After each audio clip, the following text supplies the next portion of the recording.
एक हमारी बात सुनोगे? कटु सत्य है पर संसार में सब लोग चाहे कितना भी प्रिय संबंधी क्यों ना हो, सब आपसे स्वार्थ से ही जुड़े हुए हैं। बहुत बेसहारा ने ठीक करो,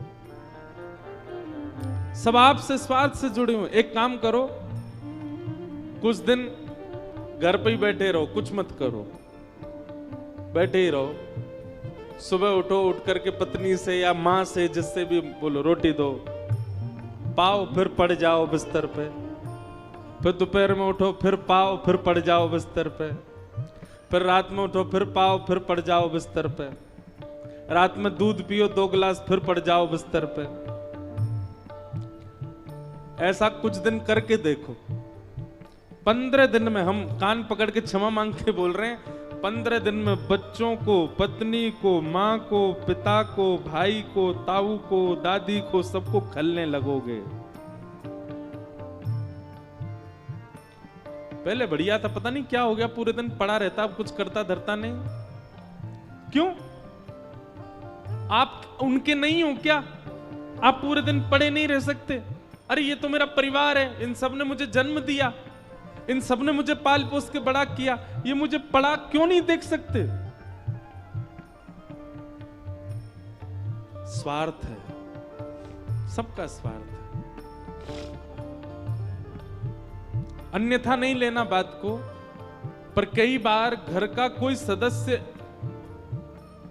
बहुत गंभीर बीमारी से रुग्ण हो जाए और डॉक्टर अगर कह दे कि अब तो इसकी सेवा करो घर ले जाके, हम ले तो आते हैं, जो थोड़ा बहुत प्रेम हमारे भीतर बचता है उसके प्रति, उसके कारण हम उसको घर ले आते हैं, उसकी सेवा प्रारंभ कर देते हैं। लेकिन फिर कुछ महीने बाद पता क्या होता है, घर के सदस्य बोलते हैं अब तो भगवान से प्रार्थना, बहुत कष्ट पा रहे हैं, चले जाएं जी। क्या पूरे बिस्तर पे ही सब कर देते हैं, खाते पीते भी अपने आप नहीं, हमको खिलाना पड़ता है। सत्य बता रहे हैं, हम तो पूरी दुनिया में घूमते हैं, हमको तो सब पता है। महाराज जी माँ है, बहुत सेवा करी, हम 4 साल से सेवा कर रहे हैं माँ की, पर अब तो बहुत कष्ट होता उनको देख करके। अब तो मन ऐसा हो रहा है कि ठाकुर जी अब इनको ले जाएं, बहुत कष्ट पा रहे हैं। ऐसी विचारधारा आ भी कैसे सकती है हमारे चित्त में? और इस भाव में केवल आप लोगों को दोषी नहीं, मैं खुद को भी दोषी मानता हूं। संसार में कोई प्रेम नहीं करता, सब स्वार्थी हैं।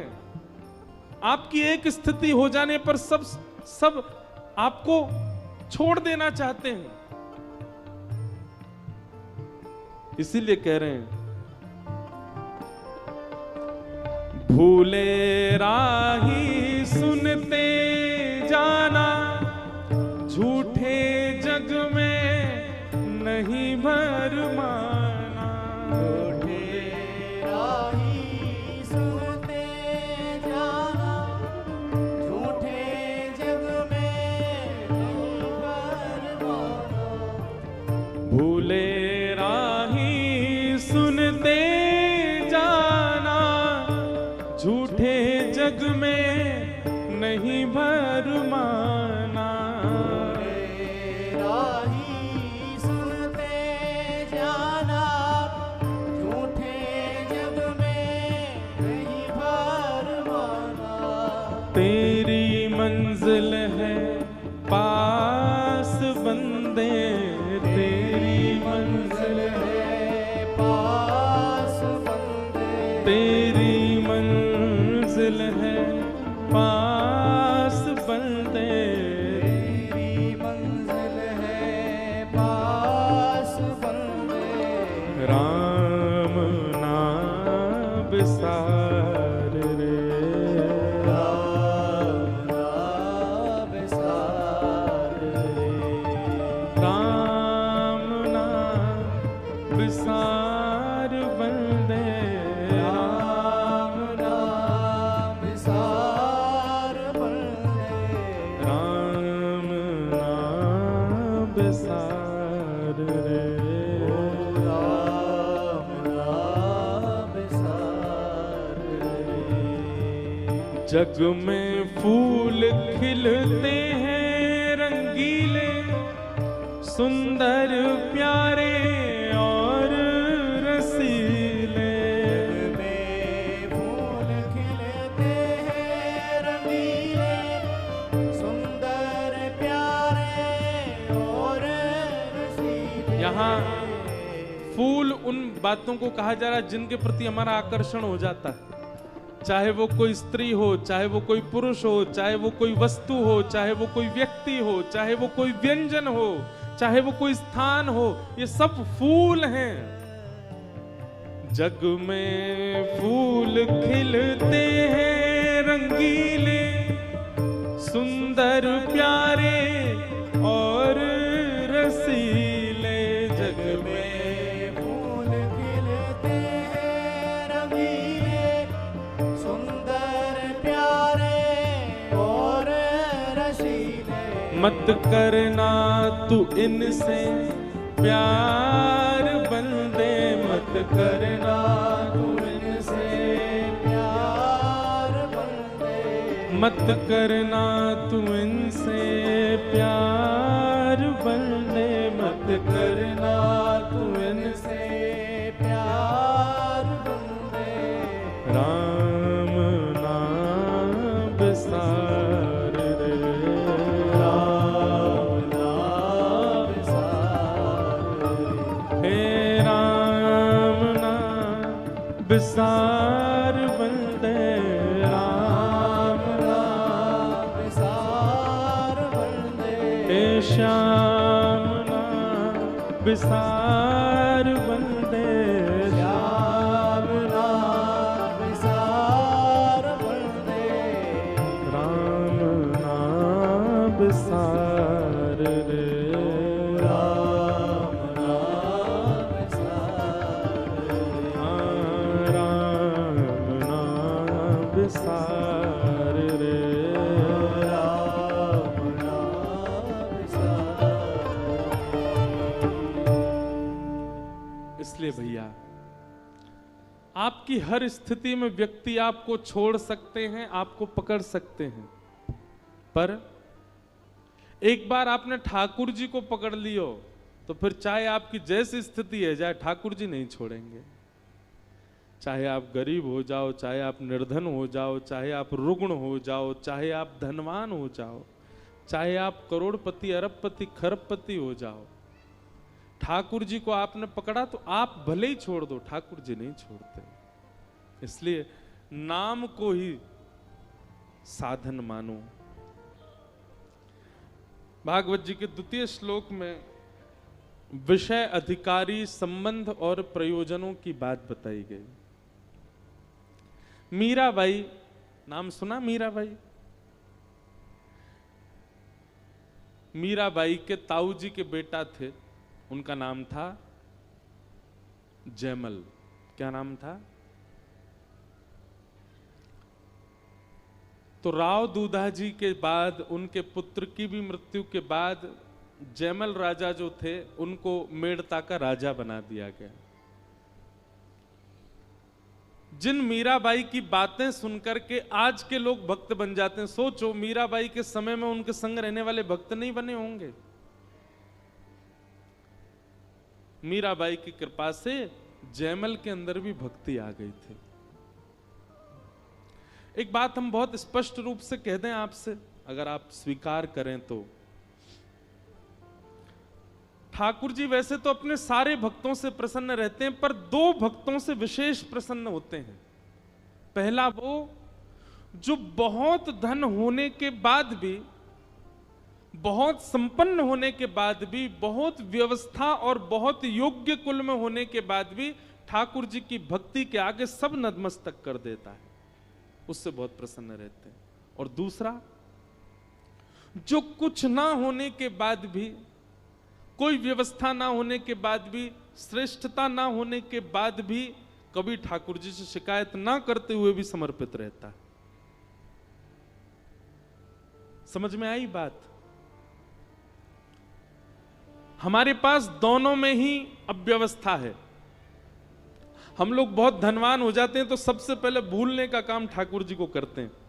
व्यक्ति खुद पूजा करता है भगवान की, लेकिन जैसे ही बहुत धनवान हो जाता है बड़े घर में चला जाता है, महलों में रहने लग जाता है, फिर पुजारी जी रख लेता है, ठाकुर जी की सेवा पुजारी जी करेंगे।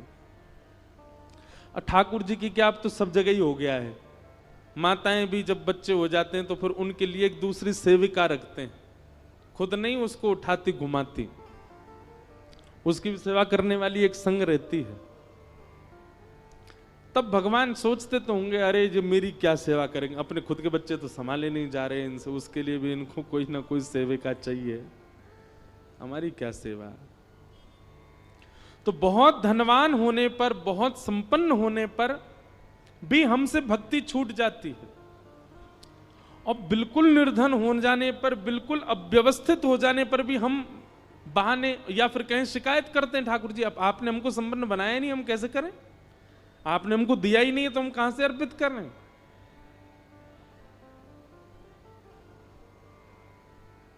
लेकिन इन दोनों स्थितियों में भी जो ठाकुर जी को विस्मृत नहीं करता, समर्पित रहता, ठाकुर जी उससे बड़े प्रसन्न रहते हैं। मीराबाई के प्रति प्रसन्नता का कारण ही इसीलिए था ठाकुर जी का, वो तो एक पूर्व जन्म की कथा आदि सब मिश्रित है, पर फिर भी मीराबाई के पास सारी व्यवस्थाएं थी, उसके बाद भी मीराबाई ने भक्ति को चुना। और उन्हीं मीराबाई की कृपा दृष्टि से वह गुण आया उनके भाई जयमल के अंदर। उनके ताऊ जी के बेटा थे जयमल, मीराबाई को अपनी गुरु स्वरूप में देखते थे। आज सुबह जयमल जी का चरित्र पढ़ रहा था मैं, तो श्री जयमल जी के चरित्र में आता है कि जब जयमल राजा बन गए मेड़ता के, तो उन्होंने एक नियम बनाया। बोले क्या? वो 4 घंटे बैठ करके ठाकुर जी की सेवा करते थे और नाम स्मरण करते थे नेत्र बंद करके। और उन 4 घंटों का नियम था कि चाहे आक्रमण हो जाए, चाहे ब्रह्मा जी आ जाए, चाहे दुनिया का कोई व्यक्ति आ जाए, इन 4 घंटों के बीच में यदि किसी ने भी जाकर के जयमल को छेड़ा या जयमल को उठाने का प्रयास किया, उसको मृत्यु दंड मिलेगी। ठाकुर जी की सेवा के बीच में कोई जयमल को छेड़ता नहीं था। पूरे राज्य को पता था इतने बजे से लेकर के इतने बजे तक, इस काल से इस काल तक हमारे राजा जो हैं वो सेवा में रहते हैं ठाकुर जी की में। चाहे दुनिया इधर उधर हो जाए, जयमल की भक्ति नहीं इधर उधर होती थी। ऐसा कठोर नियम उन्होंने बना लिया। इसके 2 कारण थे। पहला कारण यह था कि जयमल अपने नियम के प्रति बड़े सजग थे, और दूसरा कारण यह कि इस नियम की वजह से ना जाने राज्य के कितने लोगों के अंदर यह भाव आया, जब हमारा राजा 4 घंटा बैठ के भजन करता है, हम भी 4 मिनट कर लिया करें। 4 घंटा वो ठाकुर जी को समय देते हैं अपने पूरे जीवन को, इतने संपन्न होने के बाद भी हम 4 मिनट नहीं दे सकते। तो जयमल की देखा देखी राज्य में कई लोगों ने नियम बना लिया, किसी का 1 घंटे का, किसी का 2 घंटे का। यह भी एक तीसरा लक्षण है कि आपके नियम को देख करके, आपके भाव को देख करके किसी के मन में भाव उत्पन्न हो कि मैं भी सेवा किया करूं, तो भी ठाकुर जी प्रसन्न होते हैं। एक बार की बात है कि जयमल के पड़ोसी राज्य के एक राजा, वो जयमल से बहुत द्वेष मानते थे। उन्होंने बहुत बार प्रयास किया जयमल जी के ऊपर आक्रमण करने का, पर जयमल बड़े योद्धा थे, बड़े वीर थे, नहीं कर पाए।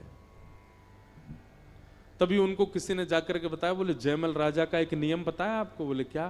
बोले वो 4 घंटा के लिए ठाकुर जी की सेवा में जाते हैं, और जितनी देर वो ठाकुर जी की सेवा में जाते हैं उतनी देर नियम है, कोई उनको जाकर के छेड़ नहीं सकता, कोई उनसे कुछ बोल नहीं सकता।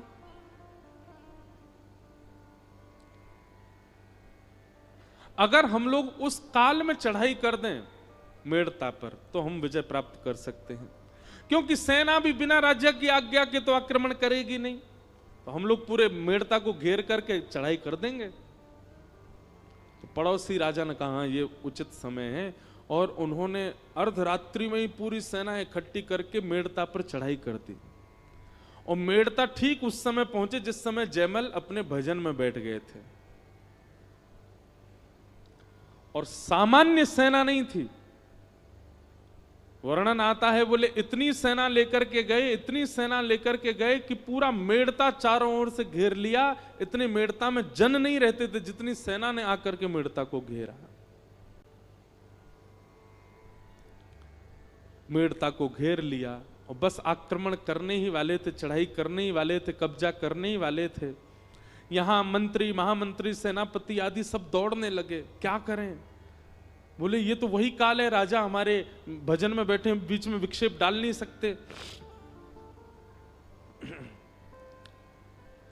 तब सबने जाकर के जयमल की माता जी, राजमाता से जाकर के कहा, आप कोई निदान बताओ। राजमाता को अधिकार है कि वो जयमल के भजन के बीच में जाकर के जयमल से कुछ बात कर सकती है। राजमाता ने कहा, रुको मैं जाकर के बात करती हूं। तो जयमल अपने साधना में बैठे थे, भगवान की सेवा आदि करके, पूजा निवेदन करके, श्रृंगार आदि करके, नाम जप करके, इत्र की सुगंधी फैली है, सुंदर दीप जले हैं, और जयमल नेत्र बंद करके ठाकुर जी का मानसी चिंतन कर रहे हैं। तभी राजमाता ने जाकर के कहा, पुत्र जयमल, हमारे मेड़ता पर पड़ोसी राजा ने चढ़ाई कर दी है, चारों ओर से सैनिकों ने घेर लिया है। तुम्हारी आज्ञा के बिना हम कुछ कर नहीं पाएंगे। तुम्हारी साधना ना छूटे, तुम्हारा भजन ना छूटे, ये हमारा प्रयास है, पर कुछ तो आज्ञा करो। अरे कुछ नहीं तो केवल आक्रमण ही बोल दो, मंत्री, सेनापति, महामंत्री सब संभाल लेंगे। जयमल जी ने बाकी बात तो नहीं सुनी, केवल इतना सुना कि मेड़ता को पड़ोसी राजा ने घेर लिया है।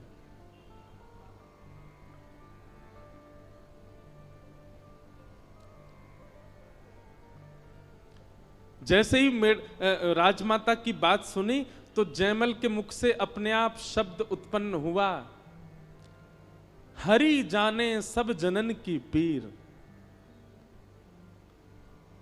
हरि सब लोगों की पीड़ा समझते हैं, और हरि हमारे रक्षक हैं तो हरि ही रक्षा करेंगे। मानो उन्होंने राजमाता को कह दिया, आप चिंता मत करो, ठाकुर जी सब मंगल करेंगे, ठाकुर जी सब सुरक्षा कर देंगे। और जयमल अपने दोबारा भजन में ही बैठ गए। ठाकुर जी के नाम को, ठाकुर जी की सेवा को, ठाकुर जी के भजन को इतना ज्यादा श्रेय प्रदान कर दिया जयमल जी ने कि हृदय में बैठे हुए ठाकुर जी से सहन नहीं हुआ। बोले कि ये अपने राज्य को दांव पर लगाने को तैयार है, एक क्षण नहीं लगेगा पूरे राज्य पर कब्जा हो जाएगा, पर ये मेरा भजन नहीं छोड़ रहा, मेरी भक्ति नहीं। मैं प्रसन्न हूं जयमल की इस भक्ति से, इस भाव से, इस नियम से मैं अत्यंत प्रसन्न हूं। और जब जयमल ने कहा है तो फिर रक्षा मैं ही करूंगा। और इतने में ही श्याम वर्ण के प्रभु श्री राम, पीली पीतांबरी पहने, गले में सुंदर वैजंती माला पहनी है, सुंदर कुछ आभूषण पहने हैं, सिर पर मुकुट पहना है, एक राज योद्धा की तरह कवच धारण करके, अपने कंधे पर धनुष लेकर के, बाण सजा करके तुरंत गए और जाकर के जयमल के ही अश्व को, जयमल के ही घोड़े को, जिस घोड़े पर बैठ करके जयमल युद्ध करने जाता था, उस घोड़े पर प्रभु श्री राम जाकर के बैठ गए और ना जाने कैसे राजभवन के ऊपर छत पर ले जाकर के उस घोड़े को खड़ा कर दिया। चारों ओर दृष्टि घुमा करके प्रभु श्री राम ने देखा और ऊपर छत से ही कूद पड़े रणभूमि में। उनकी छटा देख करके, नैनों के कटाक्ष देख करके, उनके आव भाव देख करके, जितनी सेना लेकर के पड़ोसी देश का राजा आया था, वो सेना, प्रभु श्री राम ने एक भी बाण नहीं चलाया, केवल घोड़े पर बैठ करके छत से नीचे कूद गए। उनकी छटा देख करके, उनका रूप देख करके, उनका यौवन देख करके, उनके अंग की सुगंधी से जितनी सेना आई थी सारी सेना मूर्छित होने लगी। और देखते ही देखते पूरी सेना मूर्छित होकर के जैसे मानो सुसुप्ति अवस्था में पड़ गई हो, अपने अस्त्र शस्त्र छोड़ करके सब लेट गए। और पूरी सेना को क्षण भर में समाप्त करके इस प्रकार सुला करके प्रभु श्री राम ने रणभूमि से वापस आकर के घोड़ा छोड़ दिया और अपने मंदिर में जाकर के व्यवस्थित हो गए। यहां 4 घंटे पूर्ण हुए जयमल के। 4 घंटे पूर्ण होते ही प्रभु को प्रणाम किया, तुरंत उसने आज्ञा कर दी, तैयारी करो, रणभूमि पर जाना है, सेना तैयार करो। आज्ञा होते ही मंत्री, महामंत्री, सेनापति सब दौड़ने लगे, पूरी सेना इकट्ठी होने लगी। जयमल ने जाकर के कवच आदि पहने, मुकुट पहना, हाथ में अपने वज्र आदि जो भी रखता था सब लिए। मेरा घोड़ा लेकर के आओ। जैसे ही घोड़ा लेकर के आए तो घोड़े में से ऐसी अद्भुत सुगंधी आ रही थी जिसको लेकर के एक बार को जयमल के भी नेत्र बंद हो गए। जयमल देख करके घोड़े की स्थिति पहचान गए कि इसके खुरों में मिट्टी लगी हुई है, इसकी सांस बहुत तेज चल रही है, ऐसा लग रहा है मानो ये दौड़ करके आया है। थोड़ी देर तो कुछ अनुभूति सी हुई, उसके बाद जयमल ने कहा विलंब नहीं करना है, चढ़ाई हो जाएगी, दूसरा घोड़ा लेकर के आओ। और जैसे दूसरे घोड़े पर बैठ करके सेना लेकर के राज दरबार का मुख प्रमुख सिंह द्वार जैसे ही खुला, बाहर निकल करके जयमल अपनी सेना के साथ आया तो क्या देखता है, असंख्य सेना है पर सारी सेना सोई हुई है, सब पड़े हुए हैं, सबके अस्त्र शस्त्र गिरे हुए। जयमल ने कहा ये कोई षड्यंत्र है या ये मैं कैसा दृश्य देख रहा हूं, ये सब लड़ क्यों नहीं रहे, युद्ध क्यों नहीं कर रहे मेरे साथ। अपने सैनिकों के जाके देखो इनको। सैनिकों ने जाके देखा, बोले घायल नहीं है महाराज जी, इनको एक भी बाण नहीं लगा, एक भी तलवार नहीं लगी है, सबकी श्वास चल रही है, जीवित हैं पर पता नहीं सुसुप्ति अवस्था में है। जयमल ने कहा वो राजा कहां है जो चढ़ाई करने आया था, अपने रथ में वो भी सुसुप्ति अवस्था में पड़ा था। जयमल दौड़ करके उसके पास गए, उसके ऊपर पानी का छिड़काव किया, वो होश में आया।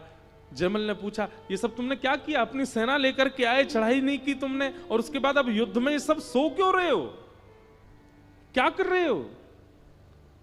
वो राजा जैसे ही होश में आया, होश में आते ही जयमल का हाथ पकड़ लिया, बोले भगवान मैं आपके पांव पड़ता हूं, मैं आपके आगे हाथ जोड़ता हूं, जीवन में कभी आपसे शत्रुता मोल नहीं लूंगा, अपनी सेना लेकर के वापस चला जाऊंगा, अपना मुकुट उतार करके आपके चरणों में रखता हूं, केवल मेरी एक कामना पूरी कर दो। जयमल जी बोले बताओ क्या कामना है। बोले जिस एक सैनिक को तुमने बाहर भेजा था उस सैनिक का दर्शन करा दो। जयमल अपने मंत्री, महामंत्री, सेनापति से किसको भेजा था बाहर। बोले महाराज हम आपकी आज्ञा के बिना एक पत्ता नहीं हिला सकते, हमने किसी को नहीं भेजा। किसको देखा तुमने, कौन था वो। बोले श्वेत अश्व, घनघोर उसका आकर्षण रूपी स्वरूप उस अश्व का, उसके ऊपर नील वर्ण का वो योद्धा, कवच पहन करके, हाथ में धनुष बाण लेकर के, तुम्हारी छत से ही अश्व कूदा दिया उसने। हम तो वही देख करके हैरान रह गए, इतनी ऊंचाई से अश्व से कैसे कूद सकता है कोई। उसने किसी को नहीं मारा, वो केवल एक बार हम सबके आगे से घूम के चला गया। उसके तिरछे चितवन, उसके कटाक्ष नयन, उसकी मधुर मुस्कान, उसकी अति सुंदर नासिका, उसके कानों के कुंडल, उसके घुंघराले केश, उसका यौवन ही ऐसा था कि उसको देख करके हम सब अचेत हो गए।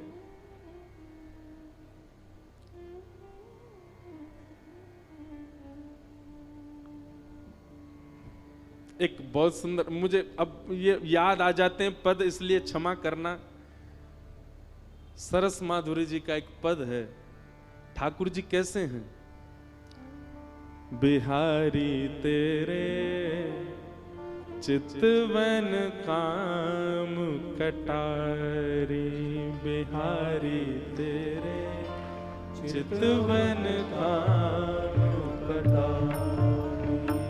बंधुओं नेत्र बंद करके दर्शन करो, श्याम वर्ण के ठाकुर जी, पीली धोती पहनी है, बिल्कुल बिल्कुल योद्धा की तरह तैयार हुए हैं। नन्हे से ठाकुर जी हैं, कवच पहन करके, धनुष बाण हाथ में लेकर के, अपने कटाक्ष नेत्रों से केवल दृष्टि घुमा रहे हैं। उनकी दृष्टि घुमाने मात्र से जिस पर दृष्टि पड़ती है वही घायल हो रहा है। बिहारी तेरे चितवन काम कटारे, बिहारी तेरे चितवन काम कटारे। हाँ बिहारी तेरे चितवन काम कटारे, बिहारी तेरे चितवन काम कटारे। ओ बिहारी तेरे चितवन काम कटारे, बिहारी तेरे चितवन काम कटारे। भाल ही चुभ रही हाय पिय, भाल ही चुभ रही निकसत नाही निकारी, निकसत क्या क्या कह रहे हैं? बोले नेत्रों से जब ठाकुर जी देखते हैं तो ऐसा लगता है किसी ने भाला मार दिया हो हमारे चित्त में, और ऐसा वैसा भाला नहीं, सामान्य भाला तो निकाल दिया जा सकता है, पर ये ऐसा भाला मारा है कि वो निकल ही नहीं रहा है। भाल ही चुभ रही हाय पिय, भाल ही चुभ रही हाय पिय निकसत नाही निकारी, निकसत नाही निकारी। बिहारी तेरे चितवन काम कटारे, बिहारी तेरे चितवन काम कटारे, हे बिहारी तेरे चितवन काम कटारे, बिहारी तेरे चितवन काम कटारे। वो राजा वर्णन कर रहा है। मुस्कन मंद मयान श्रीमुख सो, मुस्कन मंद मयान श्रीमुख सो, हंस हंस ऐसी मारी, हंस हंस ऐसी मारी। हे घायल की जो घूमत हूँ मैं, घायल की जो घूमत हूँ मैं। सुध बुध सकल बिसारी, सुध बुध सकल विसार। बिहारी तेरे चितवन काम कटारे, बिहारी तेरे चितवन काम कटारे। हम आप लोग समझ तो रहे हैं ना भाव, क्योंकि पद पदावली में ज्यादा ब्रज से बाहर की कथाओं में गाता नहीं, पर पता नहीं यहाँ प्रकट हो रहा है तो निश्चित श्रोताओं में कोई रसिक बैठा है इसीलिए प्रकट हो रहा है। क्या कह रहा है वो राजन? वो राजा कह रहा है मुस्कन मंद मयान श्री मुख सो। मयान समझते किसको कहते हैं? जिसमें बाण रखे जाते हैं। वो कह रहा है कि उनका मुख मयान है और मुस्कान क्या? बोले मुस्कान बाण है। मुस्कन मंद मयान श्री मुख सो, हंसी हंसी ऐसी मारी। अपनी मुस्कान रूपी बाण मार रहे थे मुझ पे। बोले उससे क्या हुआ? बोले घायल कीजियों घूमत हूं मैं, जैसे कोई घायल घूमता है ऐसे घूम रहा हूं मैं। सुध बुध सकल बिसारी। और फिर क्या कह रहे हैं? आहा, लोट पोट भई लगे चोट को, लोट पोट भई लगे चोट को, लो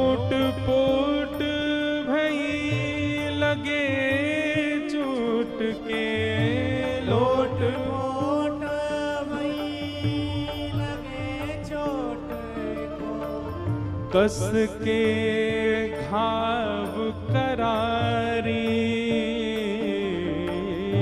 कस के घाव करारी, हाँ कस के घाव करारी, कस के घाव करारी। राजा कह रहा है, बोले जैसे किसी को घाव हो जाता है तो वो घाव की पीड़ा के मारे इधर लौटता है उधर पोटता है और बेचैन रहता है, वैसी स्थिति मेरी हो गई है। अब तो केवल एक ही आशा है जयमल, क्या? सरस माधुरी लाल बेदर्दी, सरस माधुरी लाल बेदर्दी, लीजे खबर हमारी, लीजे खबर हमारी। बिहारी तेरी चितवन काम कटारे, बिहारी तेरी चितवन काम कटारे, बिहारी तेरी चितवन काम कटारे, बिहारी तेरी चितवन काम कटारे, बिहारी तेरी चितवन काम कटारे। बिहारी तेरी चितवन काम वाह, ये पद इस प्रसंग का नहीं है, लेकिन वही बात है कि मैंने कल भी कहा था ना, कथा में भाव श्रोताओं से प्रकट होते हैं।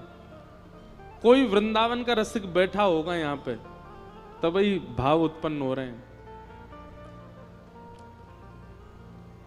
जयमल से वो राजा यही भाव कह रहा है, पता नहीं तुमने ऐसा सैनिक भेजा, उस सैनिक की तो मुस्कान, उस सैनिक की तो कटाक्ष, उस सैनिक का हंसना बैठना चलना, अरे घोड़ा पे उछल उछल के जा रहा था, हम तो उसी से ही घायल हो गए। चरणों में गिर गए, हे जयमल राजा कुछ नहीं चाहिए, जीवन भर तुम्हारे गुलाम रहेंगे, ये मुकुट उतार के चरणों में धर देंगे, एक बार उस सैनिक से मिलवा दो।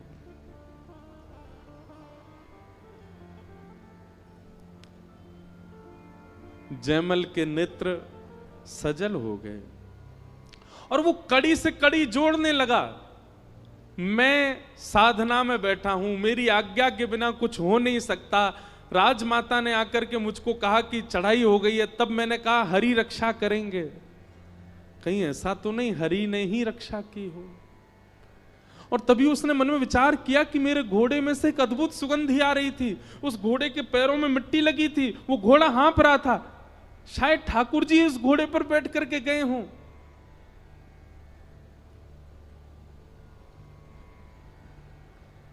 जयमल तो बेचैन सा हो गया, उल्टा चरणों में गिरने लगा उस राजा के और सब सैनिकों के हाथ जोड़ने लगा, पैर पूजने लगा। बोले ले जाओ मेड़ता को, अपना लो, स्वीकार कर लो, ये आपका है नाथ। वो राजा बोले ऐसा क्यों कह रहे हैं आप? बोले अरे भगवान, वो कोई सैनिक नहीं आया था, वो कोई सामान्य व्यक्ति नहीं था, साक्षात जगत नियंता जगदाधार त्रिलोकीनाथ प्रभु श्री राम ही आए थे।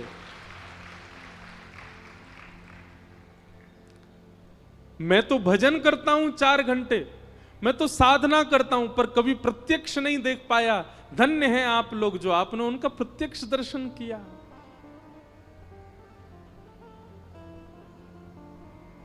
जयमल राजा तो रोने लगे कि नाथ मुझे क्यों नहीं आपने अनुभव कराया अपना। वापस अपने भवन की ओर जा रहे थे,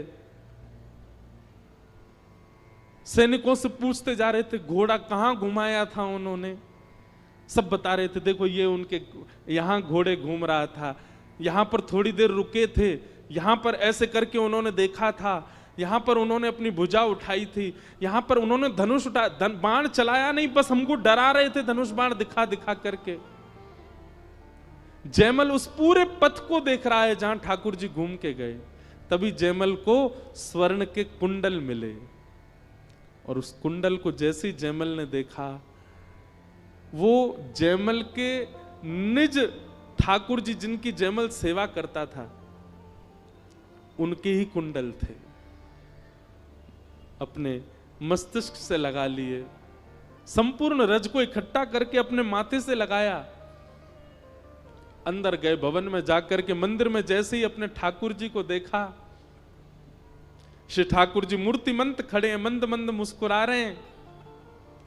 तभी जयमल ने कानों की ओर देखा तो एक कान में कुंडल था, दूसरे कान में कुंडल नहीं था ठाकुर जी के, और प्रमाणित हो गया कि ठाकुर जी ही गए थे। उस दिन से तो और अथाह भक्ति हो गई जयमल की। और जो राजा अपनी सेना लेकर के चढ़ाई करने आया था, वो सदा के लिए मेड़ता का दास बन गया और जयमल का दास बन गया, सदा के लिए उनकी सेवा में लग गया। बहुत संपन्न होकर के भी ठाकुर जी की भक्ति का त्याग ना करे, ठाकुर जी को बहुत अच्छा लगता है। और बहुत विपत्ति आने पर भी ठाकुर जी की भक्ति का त्याग ना करे, ठाकुर जी को बहुत अच्छा लगता है। दोनों स्थिति में सम रहो ठाकुर जी के प्रति।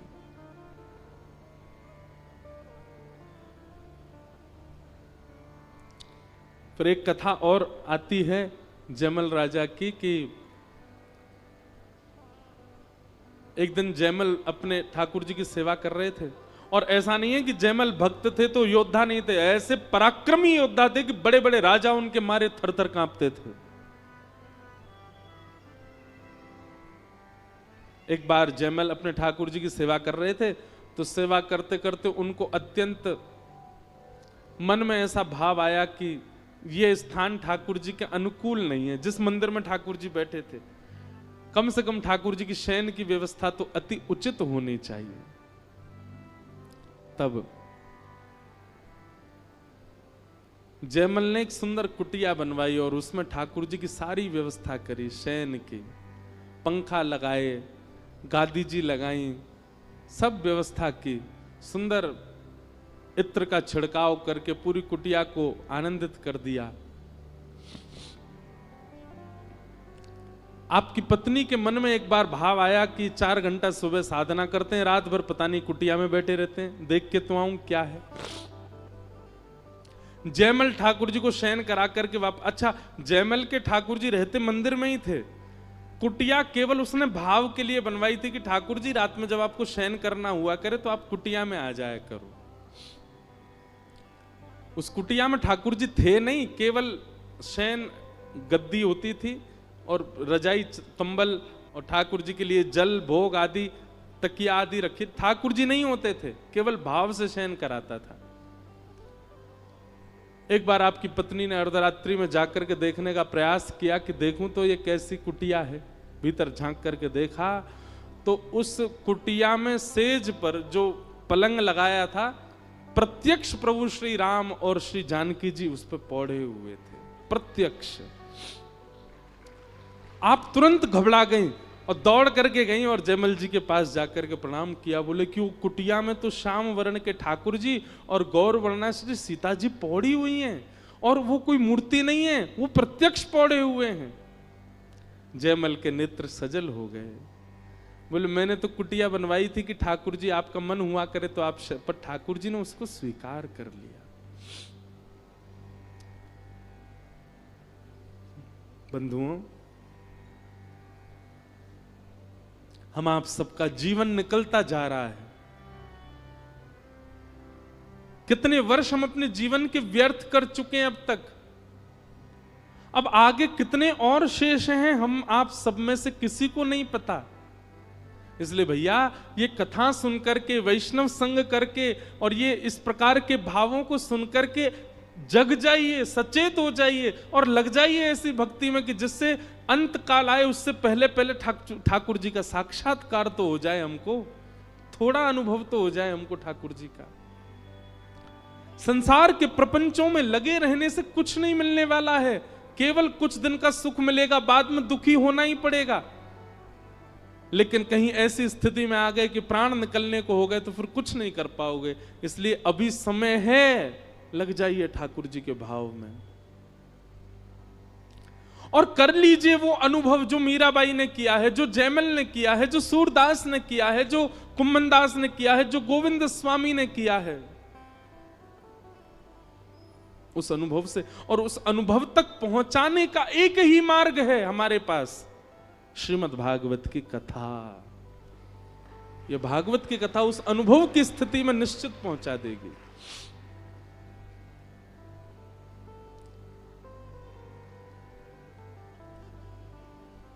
श्रीमद् भागवत के द्वितीय श्लोक में विषय, अधिकारी, संबंध और प्रयोजन, 4 बातें बताई। धर्म प्रोजत कैतवोत्र परमो निर्मत्सराणाम सताम वैद्यं वास्तवमत्र वस्तु शिवदं तापत्रयोन्मूलनम् श्रीमद्भागवते महामुनिकृते किं वा परैरीश्वरः सद्यो हृदयवरुध्यते त्रिकृतिभिः शुश्रूषुभिस्तत्क्षणात्।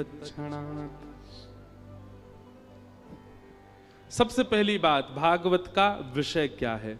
हमारे चित्त में भक्ति भाव उत्पन्न करना, परम धर्म उत्पन्न करना। श्रीमद् भागवत का अधिकारी कौन है? तो कहते हैं निर्मत्सराणाम सताम, जिसके चित्त में मात्सर्य दोष नहीं। मात्सर्य मतलब ईर्ष्या। ईर्ष्या का भाव यदि आपके अंदर है, एक बार बहुत ध्यान से सुनो सब लोग, इधर देखो।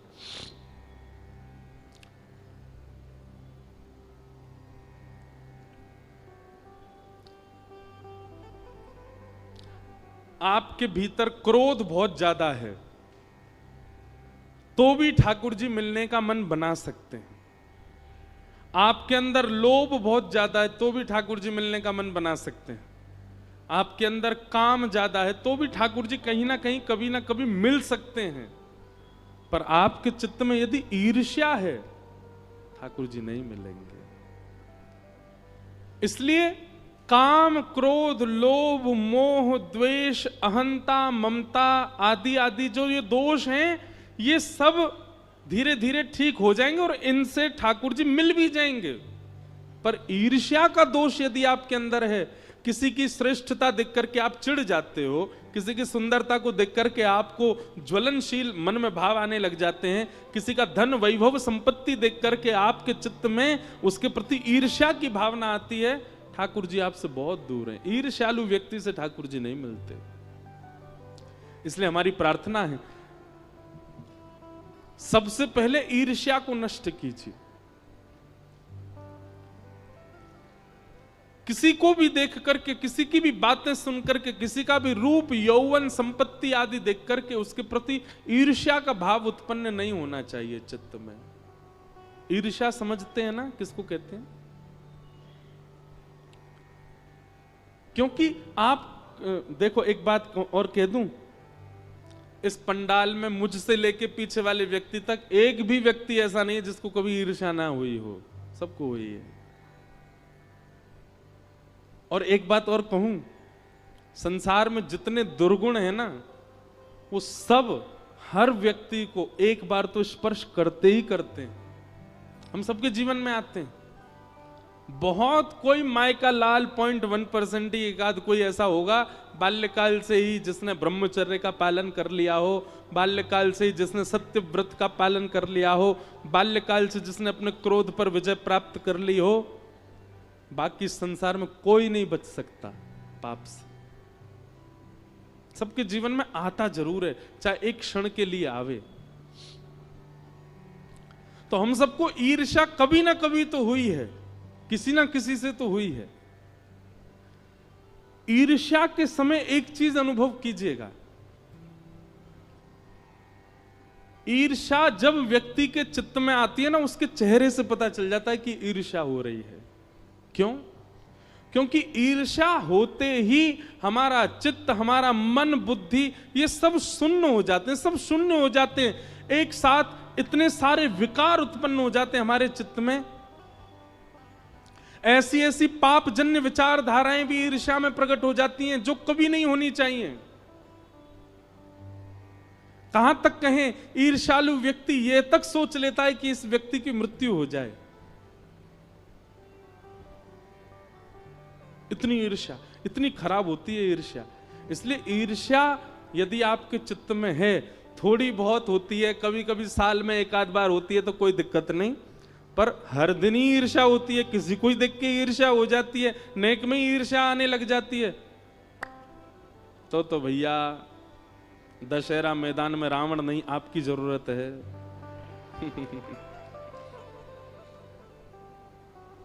और इतनी ईर्ष्या यदि प्रकट होती है ना, तो इसका एक ही उपाय, एक ही औषधि है, सत्संग करना प्रारंभ करो। आप सबके पास फोन है, यूट्यूब है, इतने सारे संत जन हमारे भारत में अभी मिल रहे हैं। आगामी 50 साल बाद भारत में शुद्ध प्रवचन करने वाले संत नहीं मिलेंगे। आगामी 50 साल बाद भारत में, पूरे विश्व में सद्मार्ग दिखाने वाले लोग नहीं बचेंगे। हम लोग बहुत सही समय पर आए हैं, बहुत सही समय पर चले जाएंगे संसार से। हमारी जो आगामी पीढ़ी है और उनकी जो आगामी पीढ़ी, बहुत खतरनाक समय देखेंगे वो लोग। इसलिए भैया इस ईर्ष्या दोष को आप एक ही उपाय से ठीक कर सकते हो, और वो है सत्संग। जितना हो सके करो। एक नियम बना लीजिए, रात्रि सोते समय कोई प्रवचन सुन के सो। एक नियम बना लीजिए, सुबह उठते ही, चाय पीते पीते ही सही, सत्संग श्रवण कर लो। गाड़ी से जाते हो, ऑटो से जाते हो, कहीं भी मार्ग में कुछ मत, गाने भाने मत सुनो, सत्संग श्रवण कर लो। और आपके आसपास कथा होती है तो 7 दिन के लिए कथा श्रवण करो। सत्संग ही एकमात्र औषधि है ईर्ष्या को नष्ट करने की। तो भैया ईर्ष्या यदि आपके चित्त में है तो यूं समझ लियो कि ठाकुर जी इतनी दूर हैं जितनो भारत से अमेरिका, इतनी दूर हैं ठाकुर जी। बिना वीजा पहुंच नहीं पाओगे, और वीजा केवल और केवल कथा में ही मिलेगा फिर। इसलिए कथा श्रवण करो। बोलो वृंदावन बिहारी लाल की जय। धर्म प्रोजित कैतवोत्र परमो निर्मत्सराणाम सताम, वैद्यम वास्तवमत्र वस्तु शिवदम तापत्रयोन्मूलनम। श्रीमद्भागवते महामुनि कृते किंबा परैरीश्वर, सद्यो हृद्यवरुध्य तित्रकृतभिः शुश्रूषुभिस्तत्क्षणात्। श्रीमद् भागवत का विषय क्या है? सुनने वाले के चित्त में परम धर्म प्रकट करना। परम धर्म का मतलब क्या होता है? धर्म मतलब अपना कल्याण, परम धर्म मतलब सबका कल्याण। सबके कल्याण की भावना चित्त में आने लग जाए तो समझ जाओ कि भागवत जी का विषय पूर्ण हो रहा है। दूसरी बात, हर दिन कथा सुनने के बाद में बाहर जाके तो आप क्या ही देखोगे, कथा विश्राम होते ही अगल बगल में देखा करो, एक दूसरे को देखो। जितने श्रोता यहां आए हैं आपस में एक दूसरे को देखो और सब में गुण देखो, इनमें गुण क्या है, सब में गुण का दर्शन करो।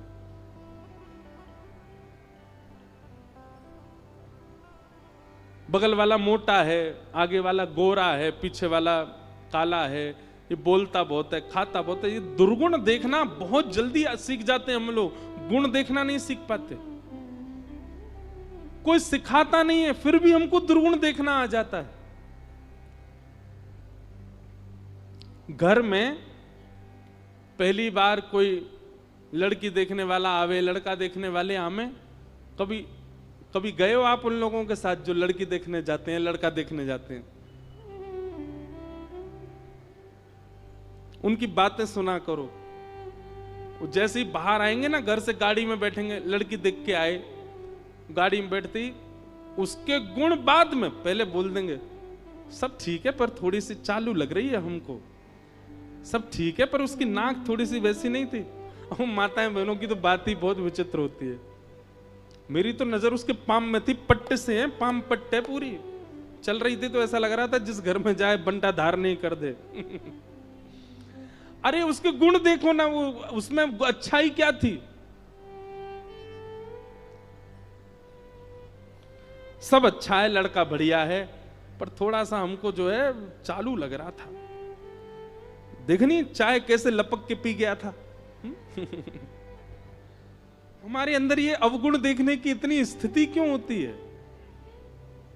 हम जिससे भी मिलते हैं उसमें अवगुण का ही दर्शन क्यों कर लेते हैं इतना जल्दी? स्वभाव स्वरूप होना चाहिए, सब में गुण देखो। अरे भैया, कथा सुनने वाला पता है कैसा होता है? किसी व्यक्ति की 100 बुराइयां की गई, अरे वो ऐसा है, वो ऐसा है। आप भोपाल जा रहे हो ना, बोले हाँ भोपाल में वो व्यक्ति आएगा आपसे मिलने, अच्छा उसमें महाराज जी वो ऐसा है, उसकी बुद्धि ऐसी है, उसका स्वभाव ऐसा है, वो ऐसा है। मुझसे 100 बुराइयां कर दी, लेकिन वो व्यक्ति जैसे ही मेरे सामने आया, मुझे वो 100 की 100 बुराइयां ना दिख करके उसमें गुण दिख गया। ये कथा के श्रोता का लक्षण होता है।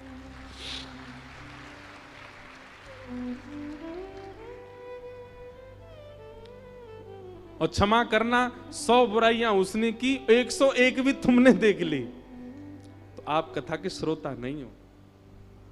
और फिर उसको फोन किया, अरे तेने तो जे बताई, मैंने एक और डिस्कवर करी है, वो ऐसा भी है।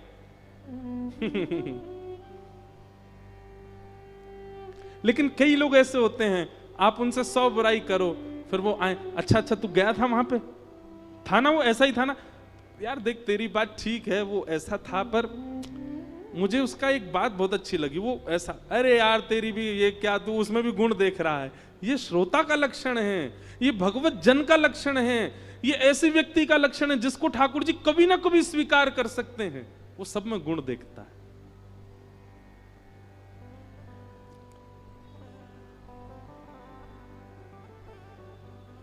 गुण देखो। देखो हमारी स्थिति क्या, हम तो अभी 7 दिन यहां कथा कर रहे हैं, यहां से फिर बेंगलोर चले जाएंगे, फिर वहां से बंबई चले जाएंगे, फिर वहां से कहीं चले जाएंगे। हमको तो हर दिन नई जगह, हर 7 दिन में नई जगह जाना होता है, और हर नए व्यक्ति से मिलना होता है। भोपाल में जैसे लोग मिले, जरूरी नहीं अगली कथा में ऐसे मिले। पहले ऐसा होता था, जब प्रारंभ में कथाएं शुरू की थी तो ऐसा होता था। अब जैसे भोपाल में कथा हुई तो इतना मन लग गया भोपाल में, अब दूसरी जगह कथा करने गए तो वहां के लोगों को कम आंकने लगे, अरे भोपाल वालों ने ज्यादा आनंद कराए थे, ये तो कुछ नहीं, ये तो बेकार है, ये तो ऐसे हैं, ये तो मन में ऐसा भाव आता था। पर एक दिन फिर मन में कथा करते करते ही भाव आया कि हम किसी में दोष क्यों देख रहे हैं? संसार में हर व्यक्ति हर एक से परे है। और फिर एक दिन मन में भाव आया, जितना दोष हम संसार में देखते हैं, इतना दोष यदि ठाकुर जी देखने लग गए होते तो हम तो कभी ठाकुर जी के सामने खड़े ही नहीं हो पाते।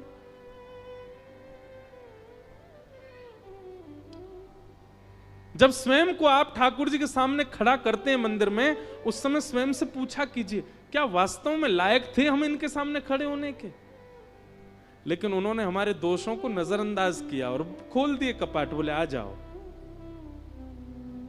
हम क्यों नहीं है ऐसे? बनेंगे। कथा सुना करो, सत्संग किया करो, कथा हमको ऐसा बनाएगी, निश्चित बनाएगी। निर्मत्सराणाम सताम। और वैद्यम वास्तवमत्र वस्तु शिवदम तापत्रयोन्मूलनम श्रीमद्भागवते महामुनि कृते किं वा परैरीश्वर।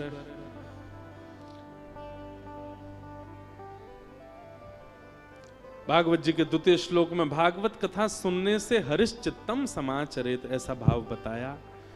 3 श्लोक में वक्ता के गुण क्या होने चाहिए ये सब बताए। तत्पश्चात श्री सूत जी महाराज ने अपने गुरु को वंदन किया और भागवत कथा सुनाना प्रारंभ किया।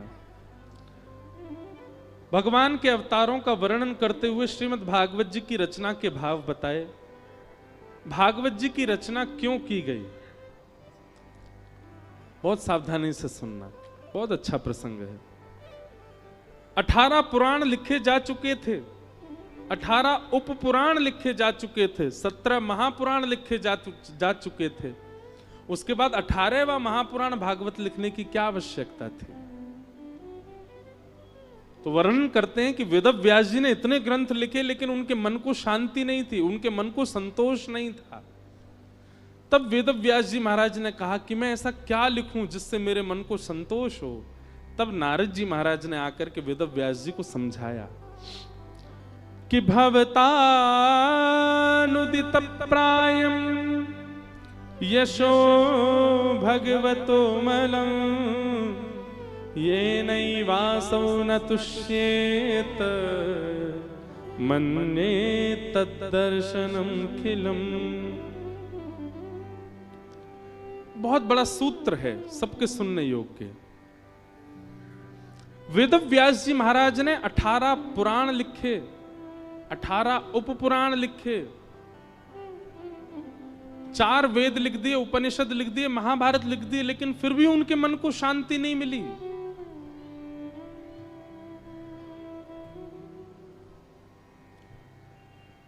क्यों?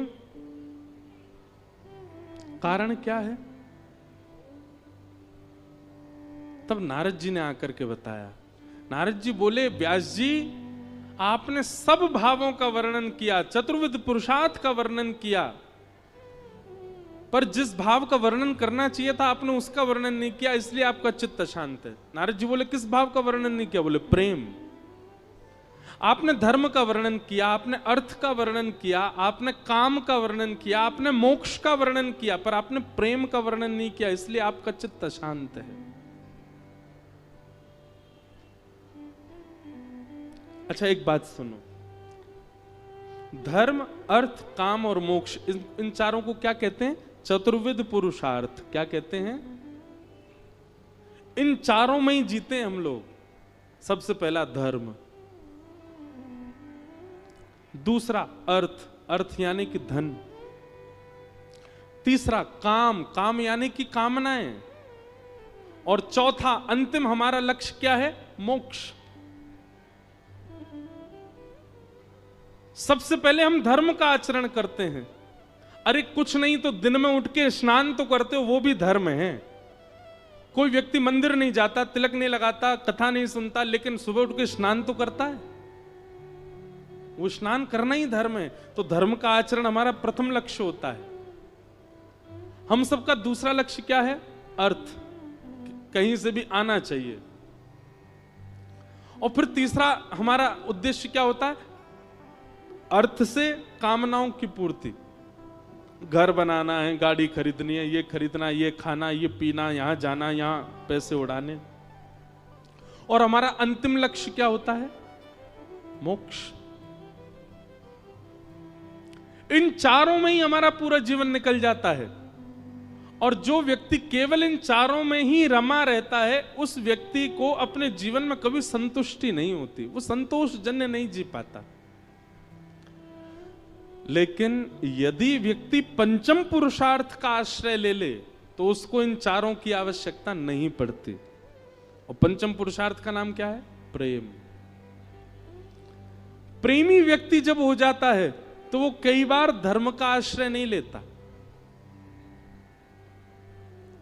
धर्म के मार्ग को इतना श्रेष्ठ नहीं मानता। प्रेमी व्यक्ति धर्म का पालन कब करता है? करमेती बाई का नाम सुना है? जैसे मीराबाई हुई, ऐसी एक करमेती बाई हुई। अपने विवाह वाले दिन ही घर छोड़ के चली गई। और कब गई पता? जब द्वार पर बारात आ गई। तो द्वार पर जब बारात आई तो करमेती बाई ने अपने कमरे की खिड़की में से अपने वर को जब देखा, करमेती बाई को पता था कि जिस खानदान में मेरा ब्याह हो रहा है, ये लोग भगवान को मानते नहीं, भगवान को भजते नहीं, पाठ पूजा इनके यहां होती नहीं। माता पिता के प्रेशर में ब्याह कर रही थी। अंत में जब उन्होंने अपने पति को देखा तो पति को देख करके उन्होंने मन में विचार किया कि मैं एक श्री कृष्ण विलग व्यक्ति के साथ जीवन कैसे जीऊंगी? ठाकुर जी को नहीं भजते, मांस भक्षण करने वाले लोग हैं। मन में विचार किया, करमेती आज नहीं गई तो कभी नहीं जा पाएगी। और उसी क्षण करमेती बाई अपने घर छोड़ के वृंदावन भाग गई।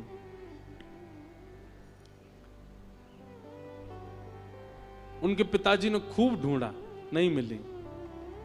अंत में उनको पता चल गया कि करमेती वृंदावन गई होगी।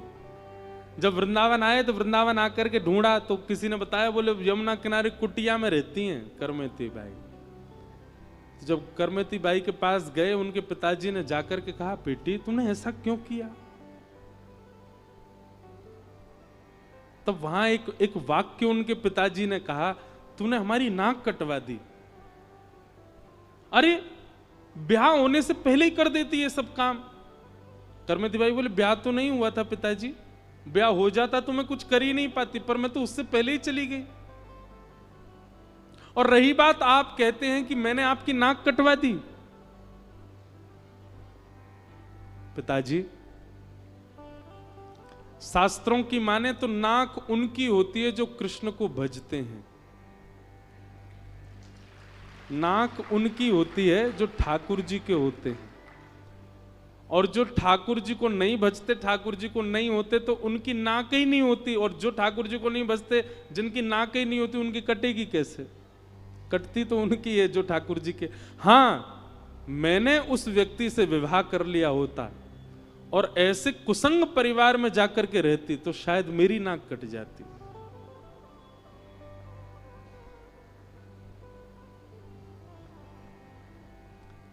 करमती बाई का अब ये प्रवचन पढ़े लिखों को नहीं समझ आएगा, वो तो इस पर प्रश्न उठा देंगे, अच्छा कैसी बेटी थी, पिता से ऐसे बोल गई। पर करमती बाई अपने पिता से कहती हैं कि पिताजी, मैंने आपके चाहे वर से विवाह नहीं किया, कम से कम घर छोड़ करके व्यसन करने तो नहीं गई थी, घर छोड़ करके मांस भक्षण करने तो नहीं गई, घर छोड़ करके किसी गलत मार्ग पर तो नहीं गई, घर छोड़ करके अपने देह को कहीं कहीं गलत मार्ग पर तो नहीं लेकर के गई। आई तो कृष्ण भक्ति में ना, आई तो वृंदावन ही ना। और वृंदावन भी अपनी कोई इच्छा नहीं है, मेरी विवाह करने की कोई इच्छा नहीं है। आप यदि अभी आज्ञा कर दें तो मैं केश मुड़ाने तक तैयार हूं। मैं कृष्ण की रह करके जीना चाहती हूं, मैं संसार की नहीं रह सकती पिताजी। आप तब मुझ पर प्रश्न चिन्ह उठाते कि मैं संसार छोड़ के संसार के लिए भागती, पर मैं संसार छोड़ के कृष्ण के लिए भागी हूं। करमती बाई के थोड़ी देर के प्रवचन ने उनके पिता की मति को शुद्ध कर दिया और कहा, बेटी अब तूने तो अपना जीवन सफल कर लिया, अब हम माता पिता क्या करें? तब करमती बाई ने अपने सेवा के ठाकुर जी अपने पिताजी को दिए, ले पिताजी जा। आज भी वो राजस्थान में विराजते हैं ठाकुर जी। और माता पिता ने फिर पूरा जीवन, क्योंकि पिता ने ऐसा भी कह दिया कि तू ही हमारी बेटी, और कौन है हमारा? तब करमती बाई ने अपने ठाकुर जी दिए, बोले आज से ये आपके पुत्र हैं, इन्हीं को पुत्र मान के रहो। और उनके माता पिता ने उन्हीं की सेवा में ही पूरा जीवन व्यतीत कर दिया। भैया, भक्त बनने की इच्छा बहुत सरल होती है, भक्त बनने की बातें बहुत सुंदर लगती हैं, पर भक्त बनना उतना ही कठिन है।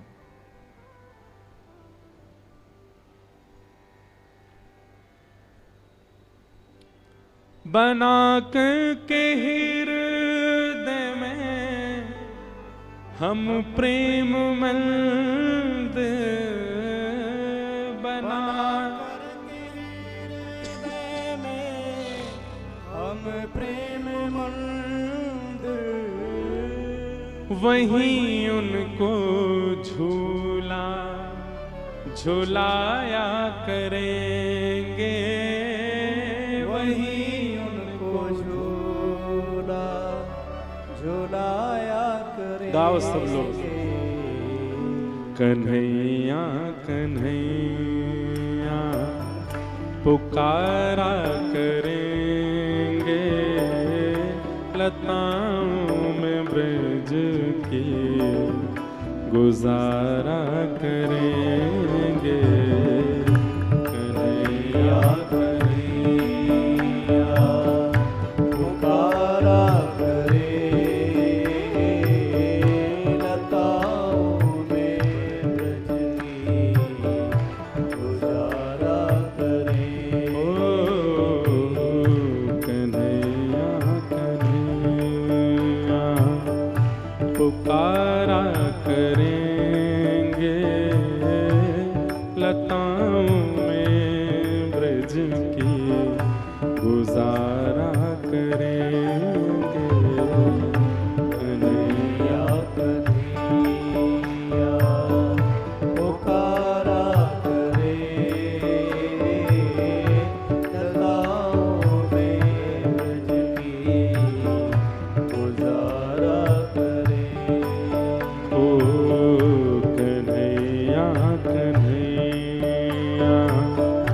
पुकारा करेंगे, लताओं में ब्रज की गुजारा करें।